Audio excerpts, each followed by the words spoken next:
And down the stretch they come. Sure, it's the last week of the season, but the only thing we know for sure is that New York has officially been eliminated. Montreal and Toronto, sure they've clinched, but they're still in a battle for first place. Then you have Ottawa, Boston, Minnesota, all fighting for just 2 playoff spots. So yeah, last week, but a lot is at stake. And to help us break down the final week of the season, Hanna Bunton joining us, making her Hockey North debut. Thanks for doing this, Hanna. Thanks so much. I'm honored to be here. So let's start, obviously, with the standings. Anytime you've got the last week of any season, regardless of the sport, you're talking about playoff races, and that's where we're going to start. We're going to put it up on the screen here, and I want to start at the bottom of the standings. Minnesota's just a point away from clinching. They've got a little bit of a cushion, so we're not going to dive too much into Minnesota, but that 4th and final playoff spot, Boston and Ottawa fighting for that one spot. I'm going to put you on the spot a lot during this show. Who gets that one spot and why? For me personally, I think this is honestly such a tough question because both these teams, after that little break that we had, have just come out hot. They're both so good. Boston obviously has 3 wins in their last 4 games, so they're looking really strong. But for me, Ottawa has a little bit of a cushion in these standings because they do have 2 more games to play. So although there's 6 points up for grabs for Ottawa, Boston's only got 1 more game and they're coming against a really strong team of Montreal. So I'm going to give this one to Ottawa. I think that they've got a little bit more cushion. They're looking good. Mashmeyer's playing really strong for them, but Boston can come out strong against Montreal, but they've only got 1 more game left in their season. So I've got to give this one to Ottawa. What does it say about this league, though? It's interesting going into the final week of the season. Everybody's got 2 games or less remaining, and only 2 teams have clinched. I mean, that says a lot about the excitement coming down the stretch in the first season, right? For sure. I think it just shows how top to bottom these teams are so strong. It could be anyone's game. I think, looking before the little break that we had, I think we saw Minnesota looking like they were going to be the strong contender for number 1.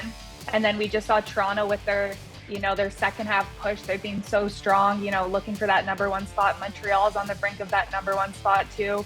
You've got 2 teams just battling for that 4th place spot. And who knows, even Minnesota could finish in 4th too, depending on how Ottawa does in their last 2 games. If they get 6 points, I think that's what's so exciting about this league is just top to bottom. It's so strong. Every game, you never know what you're going to get.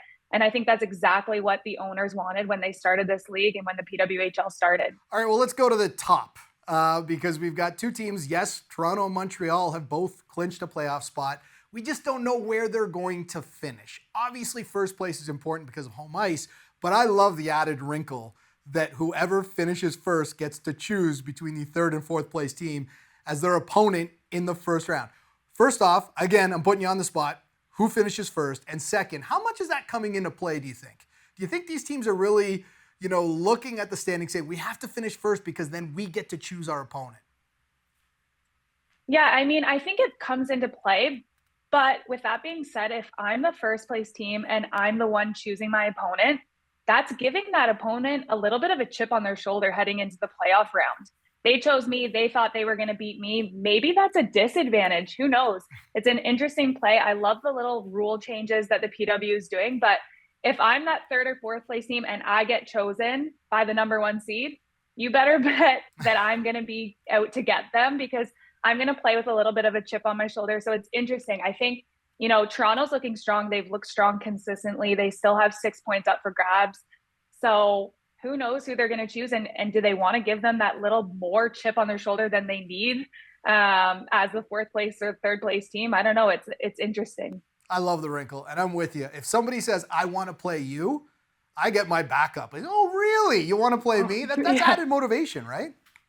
Yeah, good luck. Yeah, absolutely. By the way, we'll stick here for a second. Is there a hotter player in the league right now than Sarah Nurse? 14 points over the last 10 games, first career PWHL hat trick. It seems like everything's going her way right now. Yeah, Sarah Nurse is just such a dynamic forward. She's a dynamic player. And I was watching the game against New York, and I feel like she's just got to a whole other level of her game in this last year, which is so impressive to see. Her speed is undeniable. The way that she can carry the puck up through the ice. She's such a skilled forward. She's playing with really good forwards. That Toronto team, the depth that they have on all four lines is pretty impressive. And I feel like that's going to be hard to beat in the playoffs. But Sarah Nurse, she's finding a way to produce in these games consistently. And I feel like that's tough to do when you're playing against such good teams, such good defensemen, and such good goaltenders in the league as well. So I started the show by saying I'm going to put you on the spot. I'm going to put you on the spot 5 more times before the show ends, because we now know what the awards are going to be.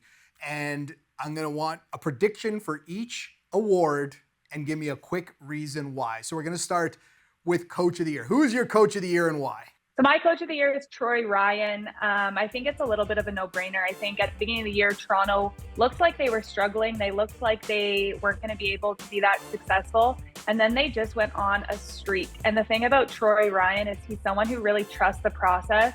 And I think that he instilled that in his team. And you can see now they've had just so much success in the rest of the season. And they're really tough to beat. And I think, it starts at the top with their leadership. But I'm going to go with Troy Ryan for Coach of the Year. Next up, can't win without good goaltending. Who's your goalie of the year? Okay, I'm going again with a Toronto player. I promise they're not all Toronto awards.